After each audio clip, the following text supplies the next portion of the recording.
China. Incomunicada con Occidente durante siglos. Una formidable cadena montañosa y el inhóspito Taklamakan forman unas barreras impenetrables. O al menos así era hasta ahora. Pero en este implacable desierto, de entre todos los lugares posibles, los científicos están echando por tierra esa afirmación. Aquí han descubierto algo increíble.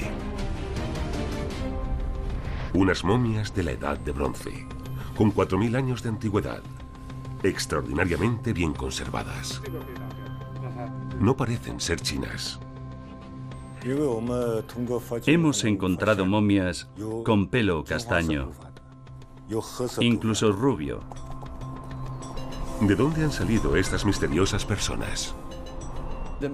Las momias son una amenaza para su propia versión de la historia. Científicos del mundo entero tendrán que responder nuevamente a esta antigua pregunta. ¿Cuándo comenzó realmente el intercambio cultural entre China y Europa? ¿Qué influencia ejerció Occidente? ¿Proporcionó Europa la inspiración para los increíbles guerreros de terracota? Unas estatuas de terracota que nunca han sido exhibidas instigan tales preguntas. No parecen muestras de arte chino. ¿Era muy cercana la relación entre Occidente y China?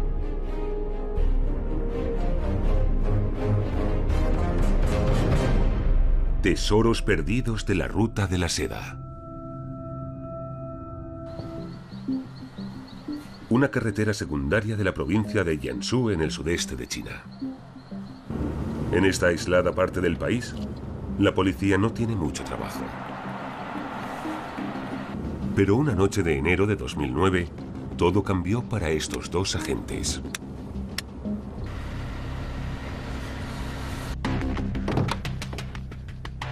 Qué raro. Hay una furgoneta aparcada a un lado de la carretera.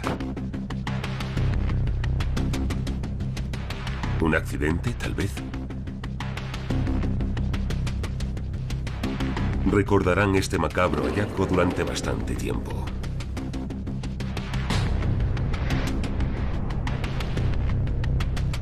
Dos cadáveres.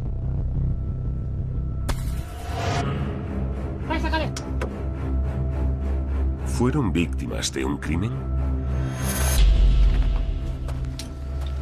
Los cadáveres parecen indemnes.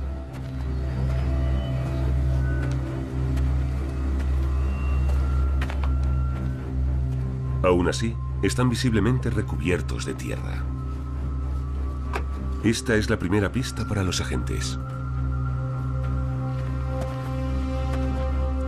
Un especialista sabe de dónde proviene esta tierra.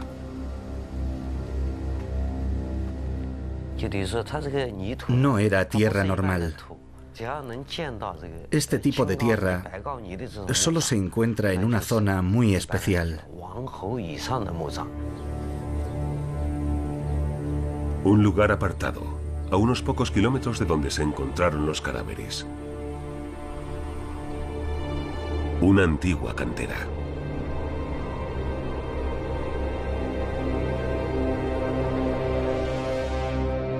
Vecinos de la zona han encontrado restos antiguos por aquí.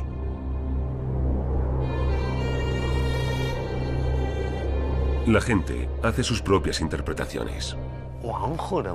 Los vecinos llamaban a esta cantera el lugar de los inmortales. A lo largo de las épocas se han ido creando varias leyendas sobre esa zona. ¿Qué llevó a esos hombres hasta este punto? Con la colaboración de los agentes, los arqueólogos determinan que tenía que haber 4 hombres. 2 pusieron una carga de dinamita, mientras otros 2 esperaban a una distancia prudencial.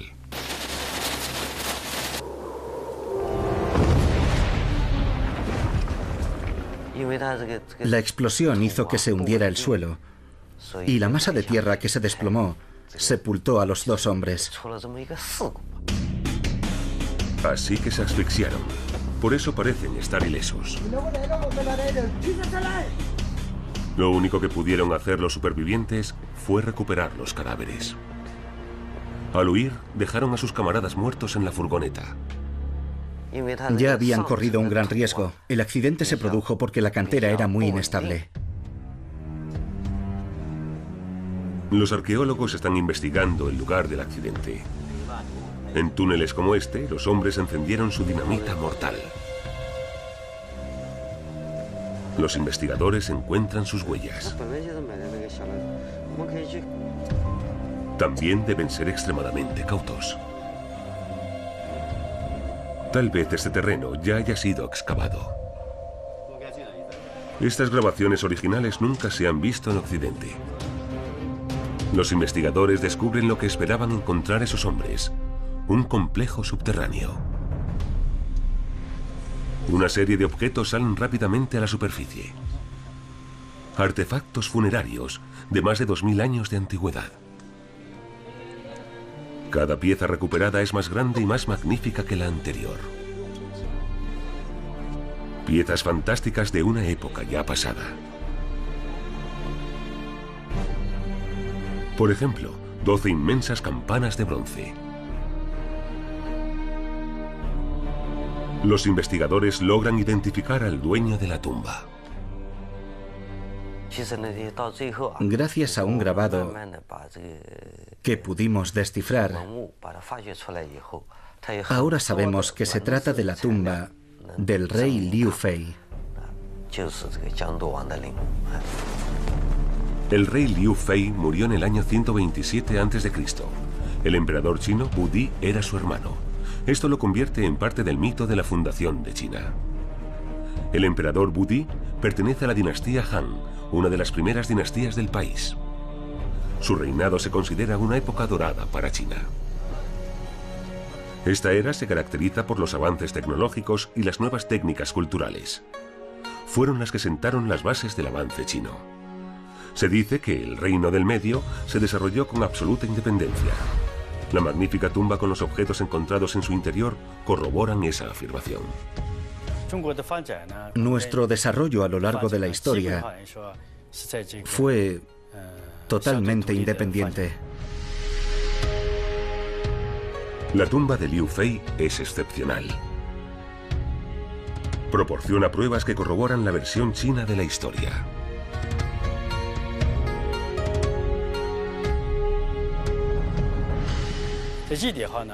La mayoría de los chinos están muy orgullosos de su antigua y excepcional cultura. Pero un hallazgo fue pasado por alto. Una sencilla caja de plata. Hasta que el historiador germano de arte, Lucas Nickel, se percató de su existencia. Su diseño le preocupa. ¿Encaja con la imagen tradicional de la historia del arte chino? Nickel viaja al sudeste de China.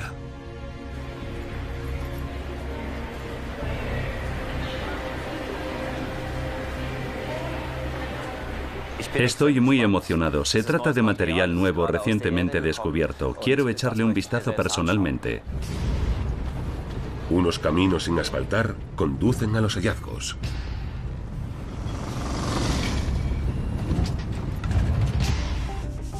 Pero merece la pena toda molestia. Tiene acceso exclusivo. El excavador jefe, Li Zebing, muestra a su colega alemán sus tesoros. Es un momento extraordinario para Lucas Nickel. Normalmente en Europa, una pieza como esta estaría protegida tras un cristal blindado en un museo. Por supuesto, es un regalo poder tocar y examinar un objeto como este. El examen confirma las primeras sospechas de Nickel.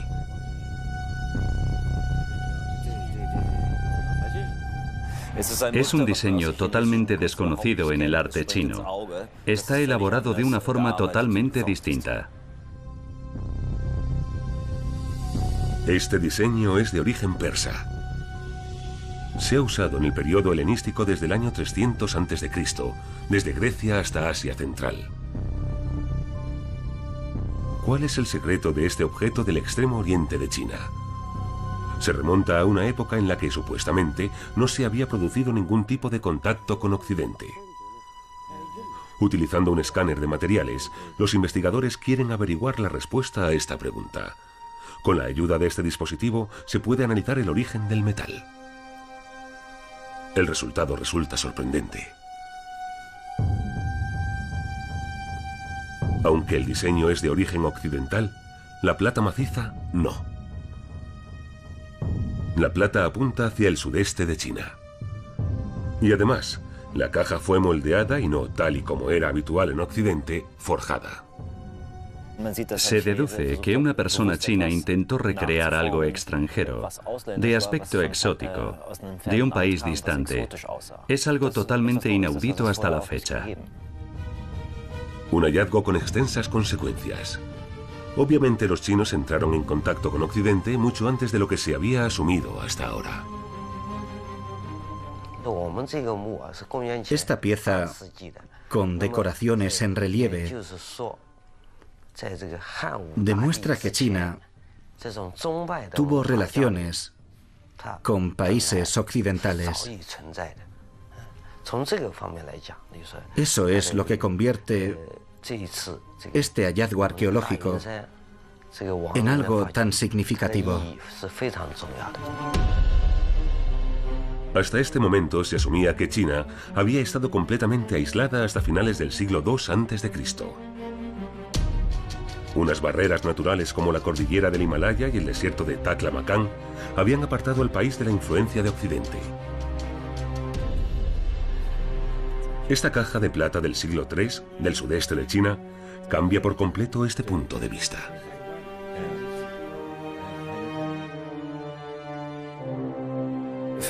Para mí, como arqueólogo e historiador de arte, es un momento increíble cuando un objeto tan pequeño como este puede arrojar algo de luz sobre una parte tan importante de la historia china. Pero la caja es solo una pista. No solo en China, sino en todo el mundo, los investigadores están en pleno proceso de reescritura de la historia de China. Esta investigación tiene una larga historia en Berlín. El profesor Hermann Parsinger, presidente de la Fundación para la Herencia Cultural de Prusia, vuelve a sus raíces. Hace más de 100 años, en esta misma casa, comenzó la historia de un pionero de la arqueología. Su nombre, Albert von Lecoq. Lecoq era un comerciante de vino y ya tenía 40 años cuando comenzó sus estudios de arqueología. Se vio seducido por la idea de grandes descubrimientos y aventuras. A principios del siglo XX, tras el descubrimiento de la ciudad de Troya, los antiguos griegos eran de gran interés. Por supuesto, ese era un tema fascinante, especialmente en esa época, ya que Pakistán, la India y desde allí las partes limítrofes de Asia Central podrían ser integradas en la investigación. De repente se vio claro que se había producido una gran influencia griega. Lecoq estaba convencido de que la influencia griega se extendía hasta la lejana China. Y eso era lo que pretendía demostrar. Planeó una expedición a China, pero hasta ese momento le faltaba dinero. Hasta que Lecoq encontró un valedor muy influyente. Hay papeles en el archivo estatal secreto pruso que lo demuestran.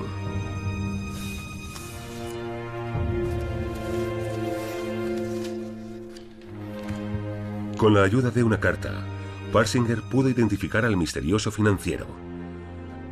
Y no era otro que el emperador Guillermo II. Financió la expedición de Lecoq con 32.000 Reichsmarks.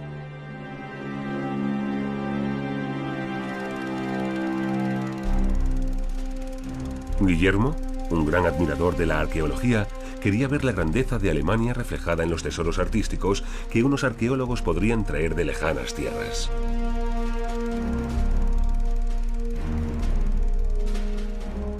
Guillermo era un ferviente admirador de los antiguos griegos. Para él, los griegos representaban el origen de toda cultura y es su arquitectura la que se emula en Berlín. Las ideas de Lecoq en cuanto a la influencia griega en China le embelesaron. Aquí, Alemania podía competir con otras naciones.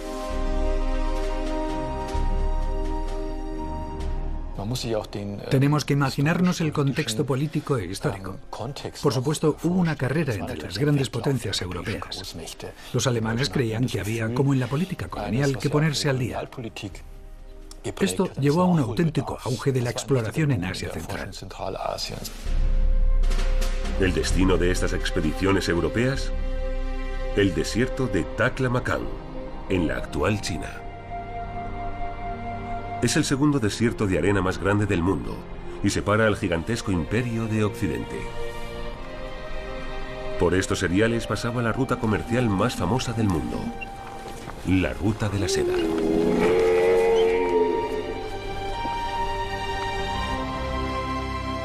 Hasta la Edad Media se produjo una gran actividad comercial entre China y Occidente.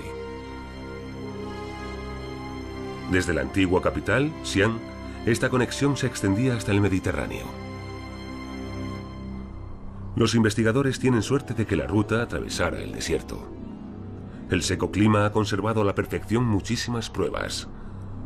Un tesoro para los investigadores extranjeros.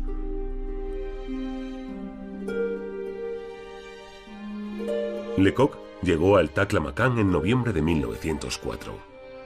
Estaba convencido de que aquí, en el desierto, encontraría pruebas que apuntaban hacia los griegos. Una historia circulaba entre los trabajadores locales que contrató Lecoq. Hablaban de un templo oculto. Supuestamente, un monje había descubierto una antigua biblioteca repleta de cientos de escritos valiosísimos.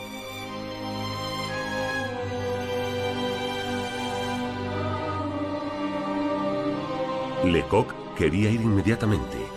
Esperaba que esos escritos corroboraran su hipótesis. Pero el alemán tenía un rival.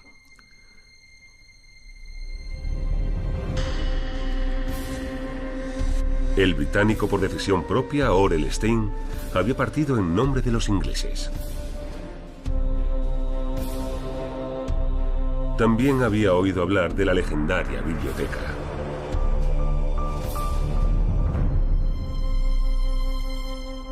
Lecoq estaba a tan solo unos pocos días de la zona.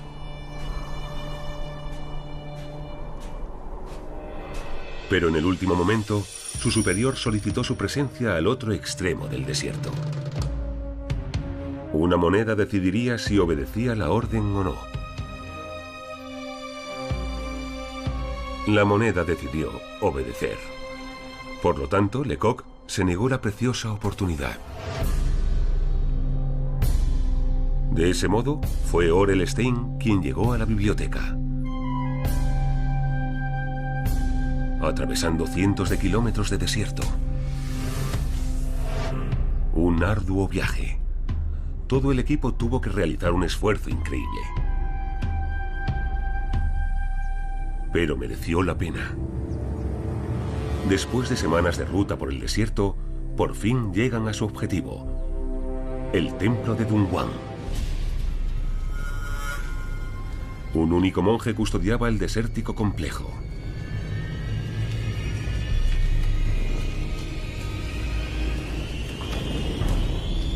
El solitario monje tiene miedo de los extraños. Hasta ese momento no había mostrado su descubrimiento a nadie. Stein intentó convencerle durante días. Al final, Stein le ofreció dinero. Una ridícula suma desde su punto de vista, pero una pequeña fortuna para el monje. Finalmente, este accedió.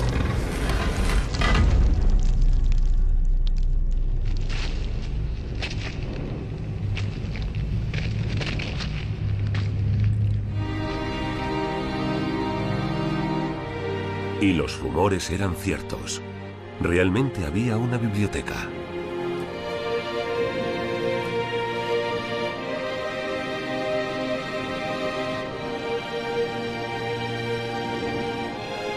Miles de documentos estaban almacenados allí. Habían sido guardados más de 1000 años antes para protegerlos de las guerras. Por eso sobrevivieron. Stein apenas podía creer su suerte. Unos increíbles tesoros bibliográficos se hallaban delante de él. Su hallazgo más preciado, una copia del Sutra del Diamante del año 868.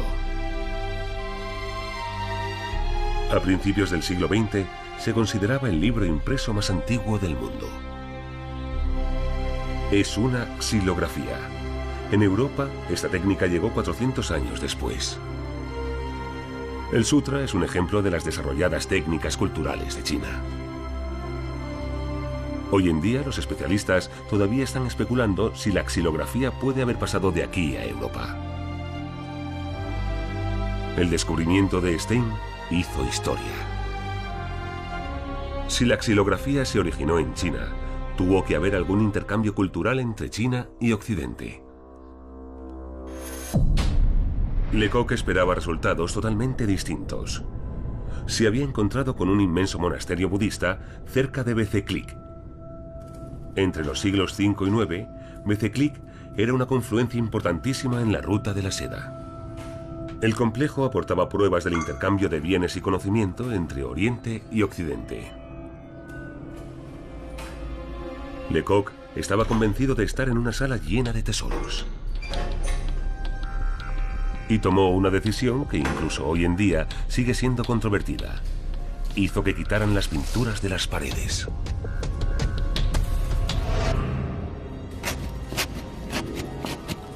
Desde ese momento, los chinos lo conocen como el demonio extranjero de la ruta de la seda. Luego hizo que enviaran sus tesoros a Berlín. Los objetos que han sobrevivido a la Segunda Guerra Mundial se conservan aquí en la actualidad. ¿Proporcionan pruebas de la influencia griega tal y como Lecoq suponía? Algunos detalles de las pinturas son similares a los del arte griego. Por ejemplo, la configuración de los pliegues de la ropa, típica de la antigua Grecia.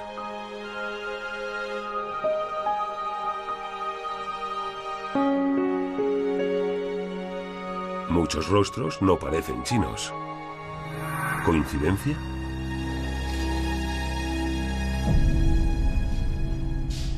En la actualidad todavía hay algunos hallazgos en los almacenes de Berlín que aún deben ser analizados. 100 años después de Lecoq, los investigadores de Berlín empiezan a examinarlos a fondo. Un objeto muy sencillo debe resolver el puzzle. El capitel de una antigua columna. Los expertos están seguros, el patrón es bizantino, pero la forma se remonta a la antigua Grecia. Este es el posible aspecto de la construcción. Sí, se podría decir que con esta pieza Lecoq había encontrado una pista. Es evidente que esto no se desarrolló en la ruta de la seda. En su lugar, es un reflejo de la influencia occidental. Los hallazgos de Lecoq demuestran que la ruta de la seda no era sencillamente una ruta comercial. Junto con las rutas comerciales, también había un intercambio de obras de arte y de artefactos culturales. Lecoq podía estar contento. Especialmente las pinturas de la cueva budista muestran la influencia de la cultura griega. Pero no estaba satisfecho. Creía que la influencia de los griegos iba mucho más allá, hacia una época mucho anterior a la ruta de la seda. Una carta ilustra lo importante que era este asunto para él. El receptor es, de entre todos, su antiguo rival, Stein. Desearía que descubrieras artefactos griegos. Estaría extremadamente contento si consiguieras encontrar alguno. La influencia griega tenía una gran importancia para Lecoq, pero no todos sus colegas estaban de acuerdo. A pesar de esta súplica, el deseo de Lecoq no se realizó. El rival del desierto ya no consideraba a Lecoq un investigador reputado. Lecoq había perdido sus fuerzas y fue incapaz de volver a organizar otra expedición. Murió en 1930, sin ser consciente de lo cerca que había estado la expedición de Stein de hallar lo que podría haber reescrito la historia de la relación entre Oriente y Occidente.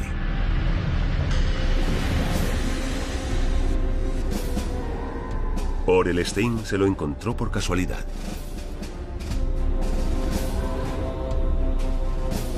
En medio del desierto, realizó un hallazgo totalmente inesperado. Una momia.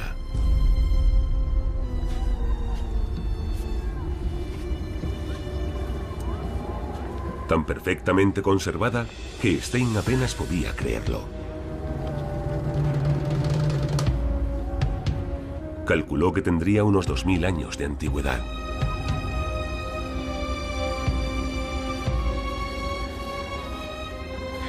A pesar de que sus ayudantes tenían miedo, Stein comenzó a descubrirla inmediatamente.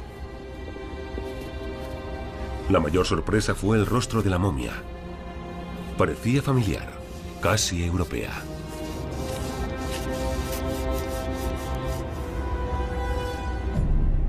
Pero Stein no apreció la importancia de este hallazgo. No podía llevarse la momia con él, por lo tanto quedó olvidada. Como los registros de los demonios de la Ruta de la Seda fueron obviados durante años, no se tradujeron hasta el año 2000. Para el arqueólogo Idris Abdursul, esto supuso una revelación. Leímos los registros y eso nos puso en el camino adecuado. Una expedición al desierto es un reto, incluso hoy en día. La fina arena del Taklamakan dificulta la tarea para los investigadores. Estábamos entre dunas, en una zona inmensa, y de repente el coche se quedó atrapado en la arena. Pero según su GPS, ya estaban cerca de la zona del hallazgo.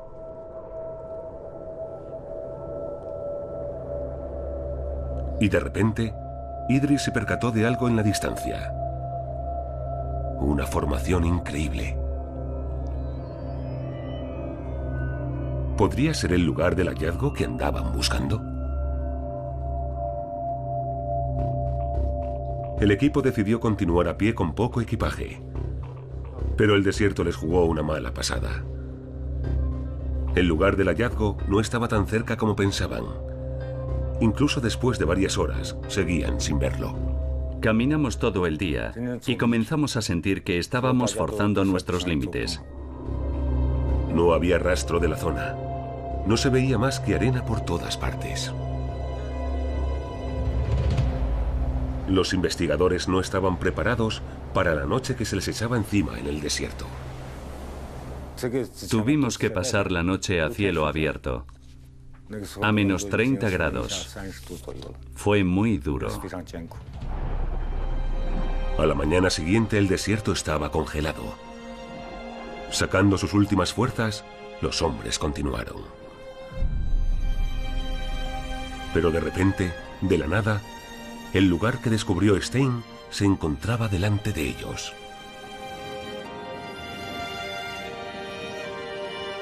Aunque habíamos soportado grandes penalidades, cuando descubrimos el cementerio, estábamos muy contentos. Inmediatamente los hombres comenzaron a excavar. Descubrieron ataúdes totalmente intactos.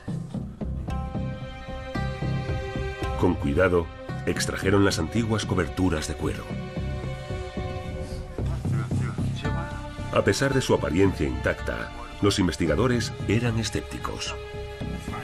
Es muy extraño que tumbas como estas no hubieran sido saqueadas.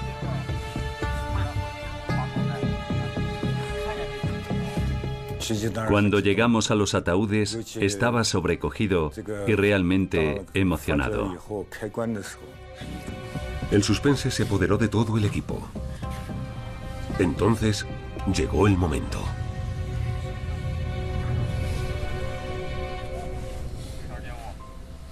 La momia era tan antigua, tan de otra época, pero aún así me sentí muy unido a ella. Era una mujer. Y resulta difícil de creer. Estas momias eran mucho más antiguas de lo que Stein creía. Tenían más de 3.500 años. Incluso sus ropas estaban perfectamente intactas. Cuando la vimos, nos emocionamos. Todos creían que era hermosa y estaba muy bien conservada. La llamamos la princesa de Xianhoe. Pero la verdadera sorpresa aún no había llegado. Stein encontró más de una tumba. En realidad, se trataba de un inmenso cementerio en el desierto. 200 momias en el mismo lugar. Las más antiguas tenían hasta 4.000 años de antigüedad.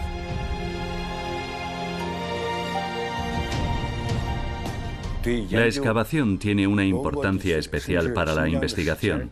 Nos proporciona información crucial sobre la antigua historia china. Al principio, los hallazgos apenas cobran relevancia en Occidente. Hasta que un americano se tropezó con ellos por casualidad. Es un experto y su campo de investigación son las antiguas escrituras chinas. Pero eso estaba a punto de cambiar. A través de su trabajo con las momias, el profesor Victor Mer se ha convertido en un reputado experto. Había estado muchas veces en esa región de China. Está al noroeste del país. Mer estaba en Urumqi para estudiar las antiguas escrituras. A medida que daba un paseo vespertino para estirar las piernas, realizó un increíble descubrimiento. Cuando abrí la cortina negra y entré en ese cuarto, me quedé sorprendido. Era una sala llena de momias y no parecían chinas. Cuando vi a esa gente y el aspecto europeo que tenían, me quedé sorprendido y pensé, vaya, esto es increíble, que esta gente que parece europea pudiera estar aquí, en el centro de Asia. ¿Cómo reaccionaría la comunidad científica de China? Las momias son una amenaza para su propia versión de la historia. Era más fácil cuando no existían esas momias. Parece que han surgido de la nada. Pero se ha producido un fenómeno muy interesante. Los arqueólogos locales están dispuestos a colaborar con los extranjeros. Son auténticos científicos y quieren que averigüemos lo que pasa. Uno de estos arqueólogos le entregó un hallazgo atípico. Mer mantiene el nombre de ese hombre en secreto. Estábamos excavando en la tierra, encontrando momias y también muchas prendas de ropa entre la arena. Y el arqueólogo chino recogió un fragmento de ropa y me lo metió en el bolsillo. Y me dijo, llévalo a América y hazle todo tipo de pruebas posibles. Y cuéntanos lo que averigües de ello. El fragmento de ropa que le entregó tenía 3.200 años. Resulta familiar, porque se parece a un kilt.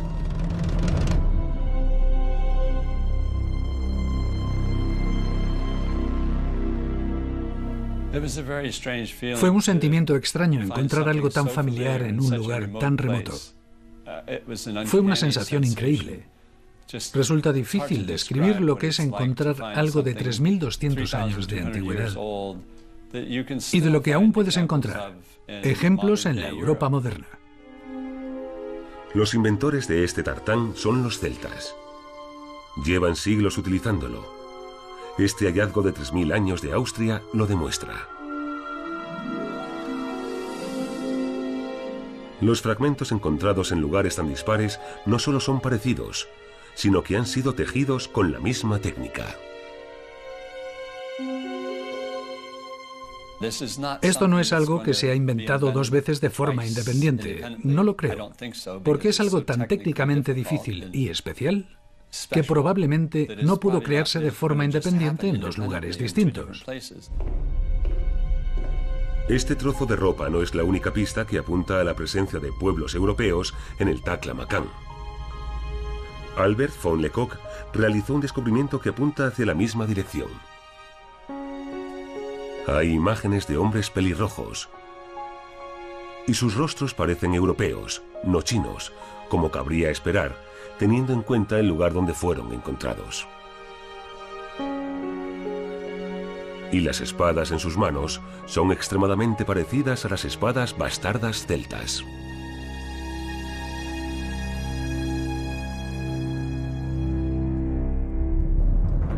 También hay escritos de la Edad Media. En Berlín podrán ser descifrados. De algún modo había un antiguo idioma indoeuropeo parecido a un idioma noroccidental europeo y que entró en China por la puerta de atrás. Y sorprendentemente, este idioma del desierto del Taklamakan muestra un gran parecido con los antiguos idiomas de Europa y del Medio Oriente, el céltico, el germánico y el hitita. No quiero afirmar que los celtas se mudaron a Xinjiang ni que el pueblo de Xinjiang se trasladó a Austria o a Dinamarca. Pero de algún modo hay algún tipo de relación, y creo que los científicos aún tienen que averiguar cuál es esa relación. Con este objetivo, Mer quiere analizar el ADN de la momia.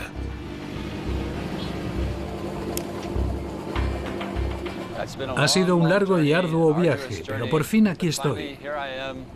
Tengo las muestras en esta maleta y estoy impaciente por entregárselas a los genetistas.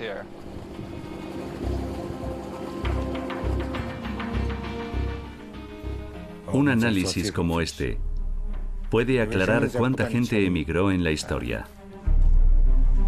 Idris y Mer encargaron dos análisis distintos de ADN, uno en China y otro en Europa.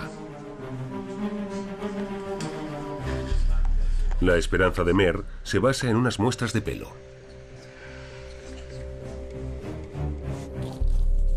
El reto para los especialistas del laboratorio de Copenhague es inmenso. Queda muy poco ADN analizable. Estas muestras estuvieron 4.000 años en el desierto soportando unas temperaturas extremadamente altas. Esta tediosa tarea tarda 8 semanas. Mer debe ser paciente.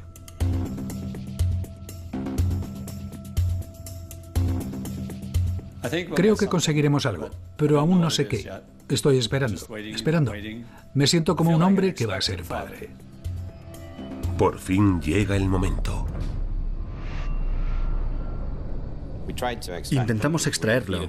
Repetimos el experimento para asegurarnos de que no habíamos hecho nada mal la primera vez, pero no hemos conseguido nada. Un duro revés. Claro que estoy decepcionado, porque las muestras del cementerio norte no hayan producido ningún resultado. Están tan débiles y tan degradadas que no hemos podido conseguir nada. Pero no pierdo la esperanza, porque creo que si seguimos intentándolo, acabaremos consiguiendo resultados y espero que muestren genes europeos.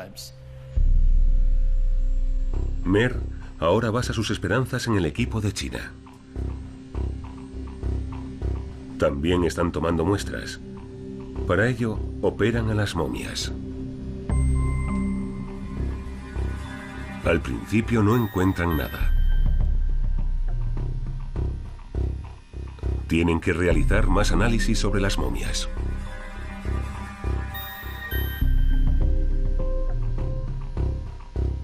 Aunque el estado de estas muestras adicionales tampoco es el idóneo. Pero los especialistas sí encuentran ADN.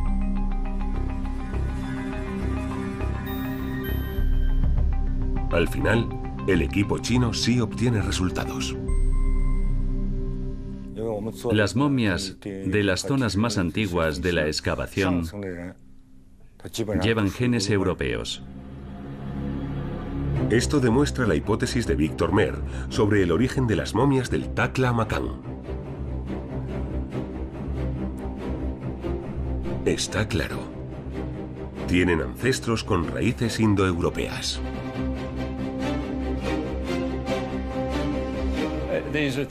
Son cosas que siempre había supuesto y que siempre había considerado ciertas, pero que nunca había conseguido demostrar.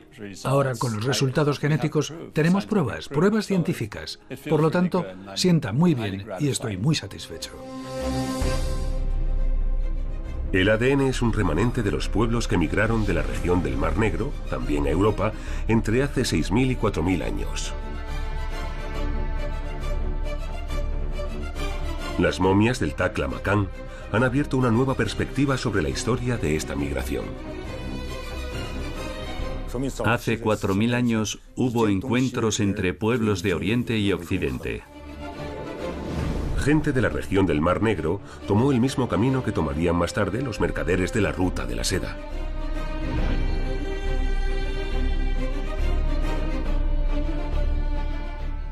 Estoy convencido de que la Ruta de la Seda, es decir, las varias rutas comerciales que se extienden en varias direcciones, pueden remontarse a estos antiguos encuentros entre civilizaciones. Estas rutas migratorias atraviesan las regiones exteriores del Taklamakan. Eran más fáciles de cruzar. Cambian por completo nuestro punto de vista sobre la historia y la civilización de Eurasia.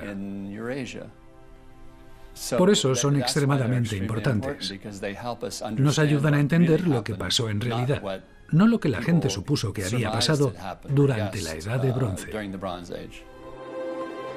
El pueblo del que proceden las momias ya había cruzado la distancia entre Oriente y Occidente en la Edad de Bronce.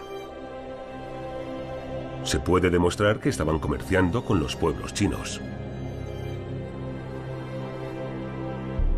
Y esta conexión nunca se interrumpió. Al menos eso es lo que cree Lucas Nickel. Ha viajado a Xi'an, la antigua ciudad de los emperadores. Ahí tiene la intención de demostrar su hipótesis con el tesoro nacional chino: los guerreros de terracota. Los guerreros de arcilla son conocidos en el mundo entero como un símbolo de la antigua China. El ejército juega un papel crucial en la fundación de esta nación. Hace 2000 años, un poderoso ejército subyugó las distintas y separadas partes del país y las unió formando el Imperio Chino. Su comandante se convirtió en el primer emperador de China. Antes de su muerte, en el año 210 a.C., para asegurarse que recordarían sus logros, creó un monumento gigantesco en su futura tumba. Incluso tras su muerte quería que su ejército, un ejército que le ayudó a establecer su poder y a subir al trono en vida, le protegiera.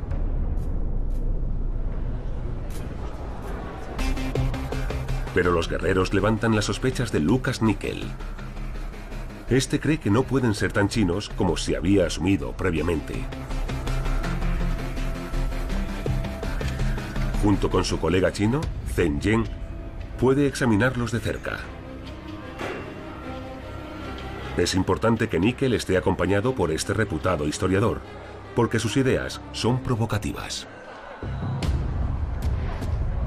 Quiere discutirlas también con científicos chinos. Lo que averiguan da alas a la hipótesis de Nickel. Le inquieta la naturalidad de los guerreros.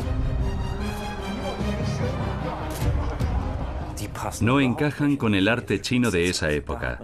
En aquella época no solían representar figuras humanas y de repente llega el primer emperador, construye una tumba y encarga 8000 estatuas. Eso resulta sorprendente. Un pozo, cerca del gran centro de visitantes, tiene almacenadas más sorpresas. Aquí los arqueólogos han excavado más estatuas atípicas. Antes de grabarlas, un guardia de seguridad quiere ver nuestros papeles. Por fin, Lucas Nickel puede realizar algunas grabaciones. Los cuerpos están casi desnudos y revelan unos detalles increíbles. La rodilla parece totalmente natural. Se puede ver la estructura de los huesos bajo el pecho. desde el detalle más nimio hasta la postura de la estatua en general, todo es anatómicamente correcto. Muestra un nivel totalmente nuevo de comprensión del cuerpo humano utilizando la anatomía para esculpir una figura. Y eso, sorprendentemente, es lo que encontramos en estas estatuas. Los chinos no tenían ninguna tradición que les llevara a eso. En el arte chino de esa época, las esculturas se hacían de un modo totalmente distinto. Las estatuas de la tumba del emperador no muestran ningún parecido con estas antiguas estatuas chinas. En aquella época, solo los griegos habían dominado unas representaciones tan realistas. ¿Pudieron ellos haber influido sobre los escultores chinos? Esa suposición tiene lógica, porque no mucho antes Alejandro Magno había entrado en Asia. La cultura griega pudo haberse afianzado en el lejano oriente. Nunca antes los chinos y los griegos habían estado tan cerca.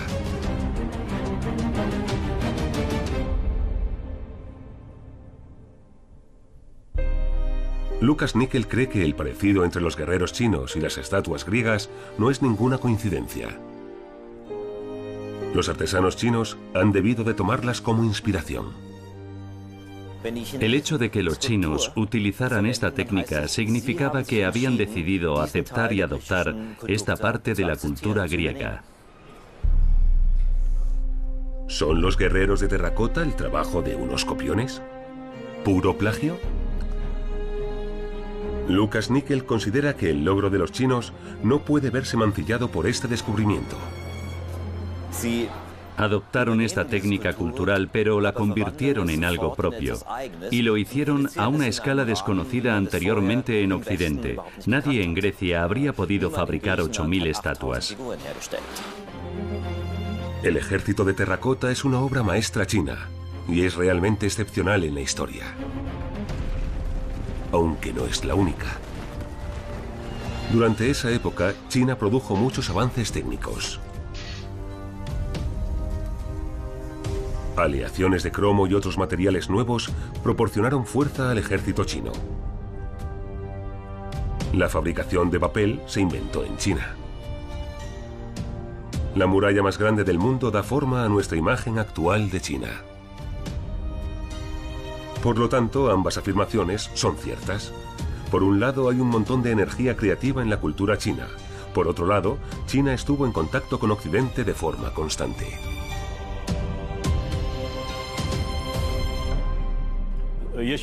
Es una perspectiva completamente nueva que proporciona una nueva base a nuestra investigación.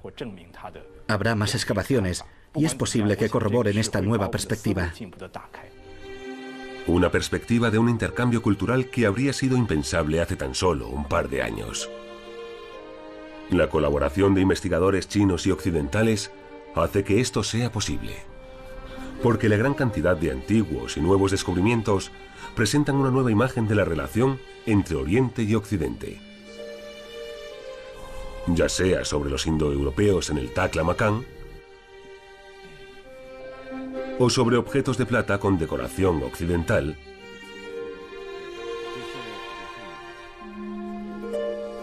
o sobre una típica arquitectura griega en China.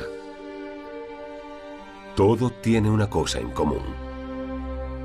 Demuestra que a pesar de todas las barreras, China nunca ha estado totalmente aislada. Podemos confiar en que en el futuro la arqueología descubra incluso más sorpresas y fortalezca nuestro conocimiento de esta antigua red de relaciones culturales. Ese será un nuevo capítulo en una historia muy antigua.